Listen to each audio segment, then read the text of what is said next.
Menuju lapar. Baik. Assalamualaikum warahmatullahi wabarakatuh. Sebelumnya di sini kami akan menjelaskan proyek kami selama mengikuti studi independen di Orbit Future Academy. Proyek yang kita ambil adalah research base, yaitu yang menghasilkan artikel ilmiah atau paper. Judul yang kita angkat yaitu perancangan sistem rekomendasi keselamatan berlayar untuk nelayan Ancol menggunakan algoritma LSTM. Ya, next. Di sini saya Aji Prasetyo dari kelas Kanggae, Prodi Sistem Informasi Kelautan, Universitas Pendidikan Indonesia. Job desk saya di sini adalah data gathering. Ya, amin. Selanjutnya. Oke, selanjutnya nama saya perkenalkan Amin Rais. Saya dari Universitas Pendidikan Indonesia, jurusan Teknik Informatika, kelas Kusuma. Job desk saya di sini modeling. Selanjutnya. Baik, perkenalkan nama saya Dewi Fadila dari kelas Kusuma, Prodi Teknologi Rekayasa Perangkat Lunak, Politeknik Manufaktur Negeri Bangka Belitung. Di sini saya di bagian front end atau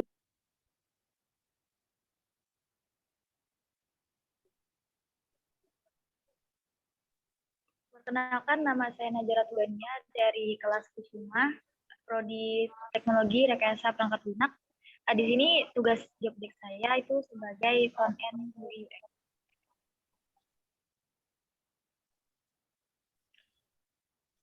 Baiklah, perkenalkan nama saya Michael Alexandri Siregar dari kelas Al-Fatih, Prodi Sistem Informasi Universitas Bengkulu. Di sini saya bekerja sebagai perancangan kedepannya aplikasi tersebut. Terima kasih, kembali kepada Aji. Ada beberapa konteks yang bakal kita bahas untuk presentasi kali ini, yaitu dari mulai latar belakang, rumusan masalah, metodologi, hasil eksperimen, hingga kesimpulan dari perancangan sistem yang telah kami buat. Ya, yang pertama latar belakang.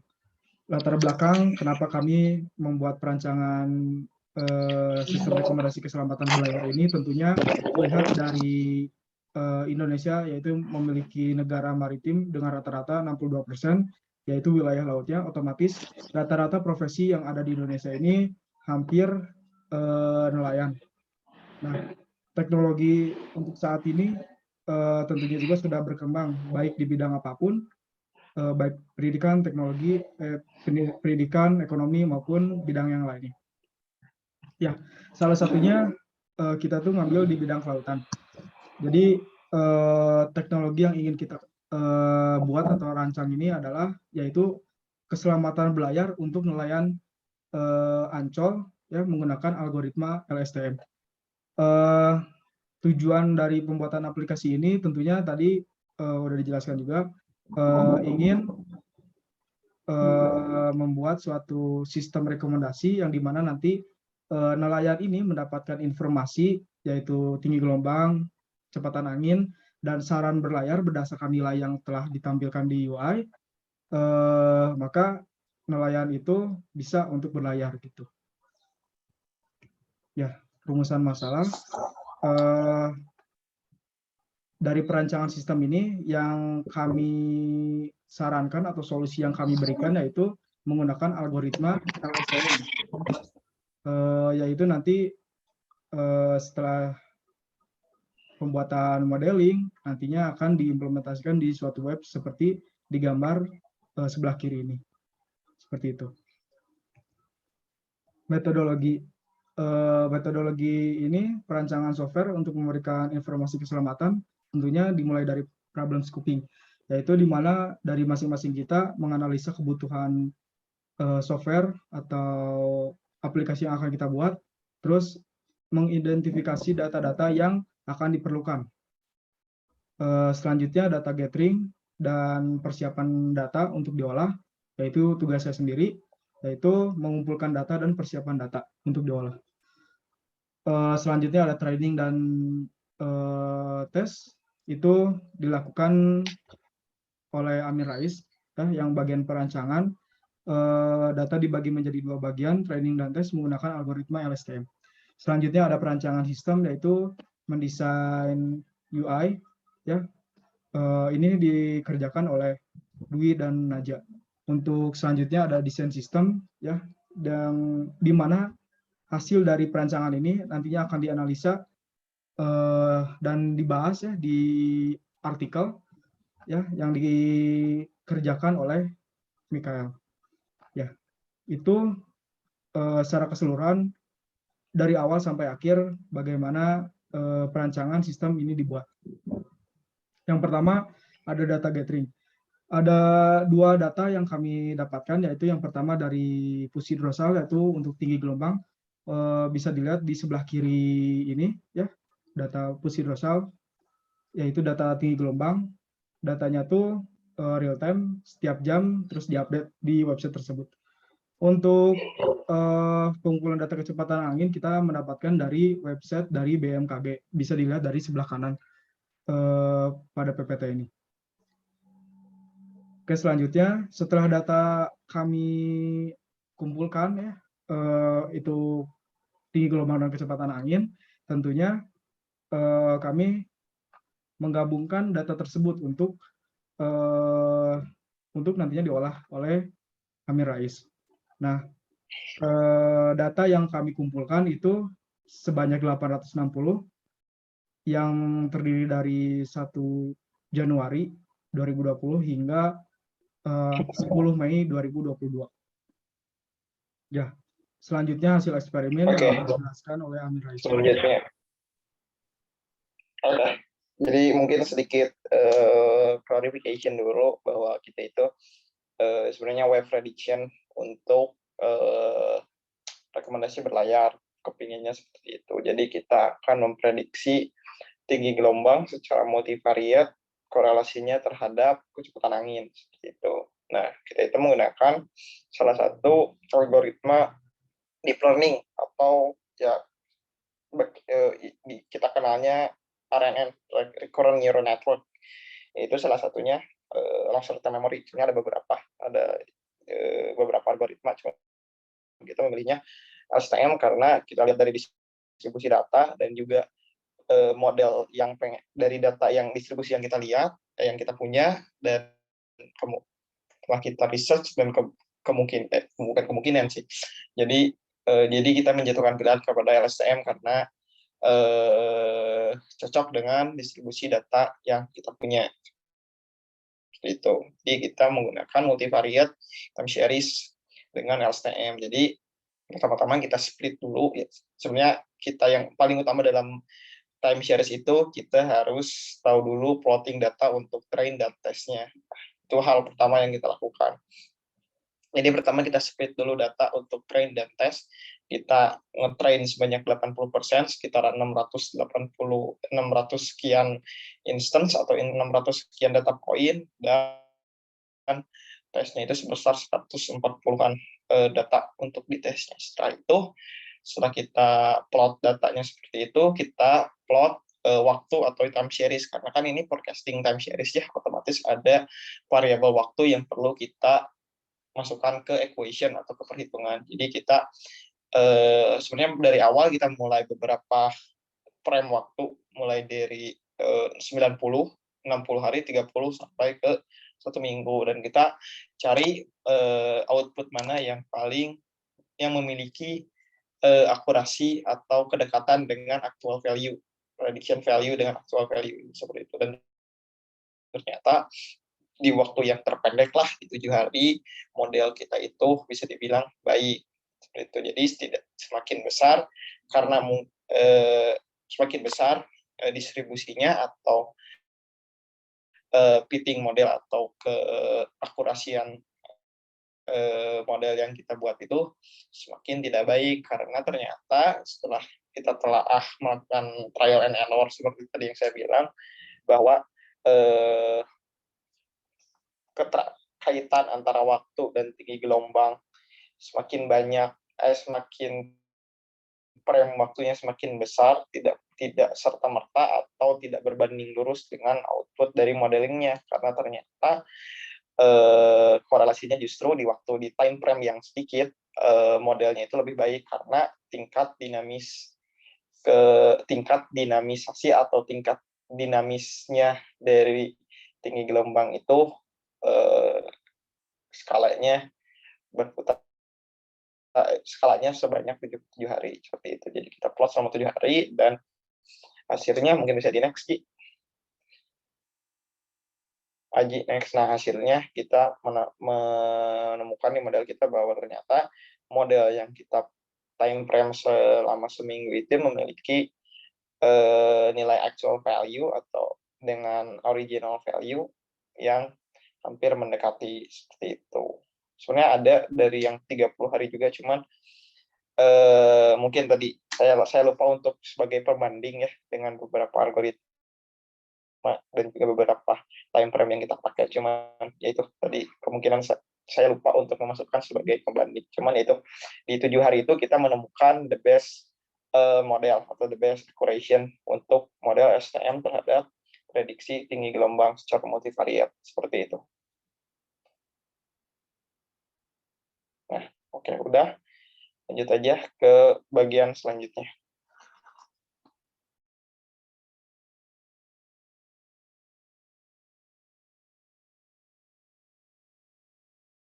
Next aja, Ji, selanjutnya.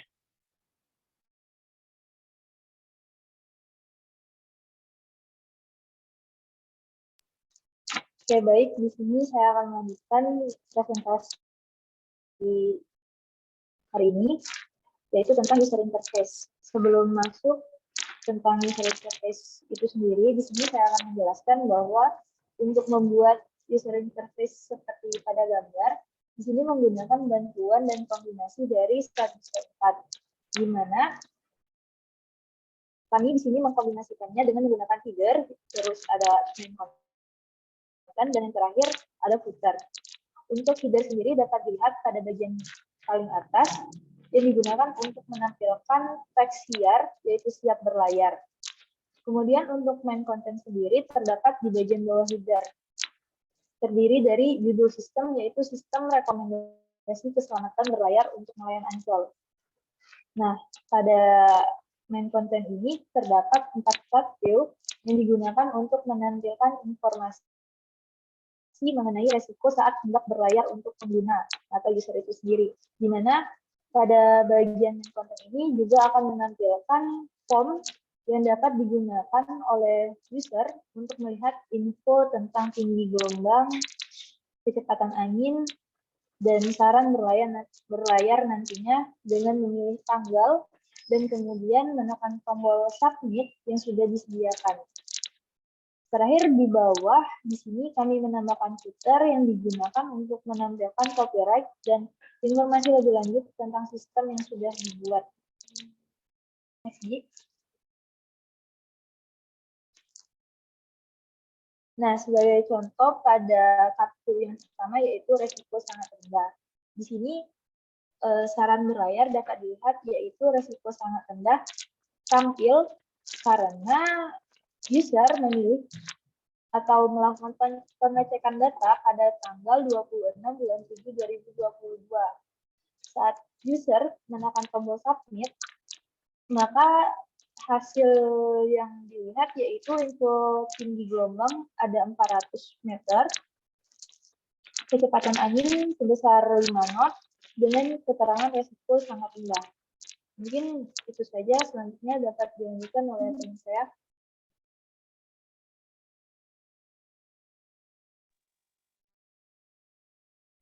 Baiklah, berikutnya saya akan menjelaskan untuk tampilan yang resiko rendah. Sama seperti sebelumnya, di sini kita nanti user akan memasukkan tanggal terlebih dahulu. Misalnya user menginput pada tanggal 6 bulan 9 tahun 2022. Nanti setelah mengklik tombol submit, di situ akan keluar informasi tinggi gelombang setinggi 600 meter, kecepatan angin sebesar 8 knot, dan keterangan resikonya itu, saran berlayarnya itu resikonya rendah. Oke, next.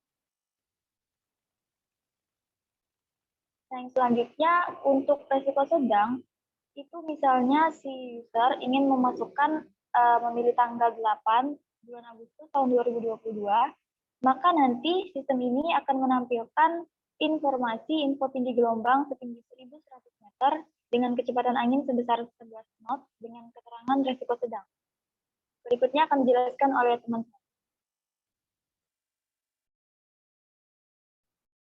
Baiklah, berikutnya ini adalah tampilan dari sistem, di mana itu kita menginputkan data di tanggal 23 bulan 11 tahun 2022.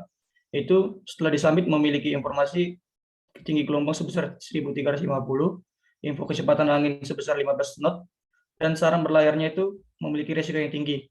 Next. Nah, untuk perancangan sistem ke depannya ini, itu dibuat untuk nelayan Ancol berlayar. Nah, untuk mendeploynya ini menggunakan library Flex, di mana Flex itu sendiri, ketika kita ingin menjalankan suatu pemrograman, itu hanya mencakup lokal areanya. Dan untuk selanjutnya nanti, setelah berhasil di-deploy menggunakan Heroku, Heroku ini adalah cloud platform yang mirip dengan hosting atau cPanel, yang membedakannya itu dengan cara penghostingannya. Nah, adapun dari tujuan mendeploynya itu agar dapat diakses oleh banyak orang, dan kita tahu bahwa aplikasi tersebut bermanfaat dan berguna sebagaimana mestinya.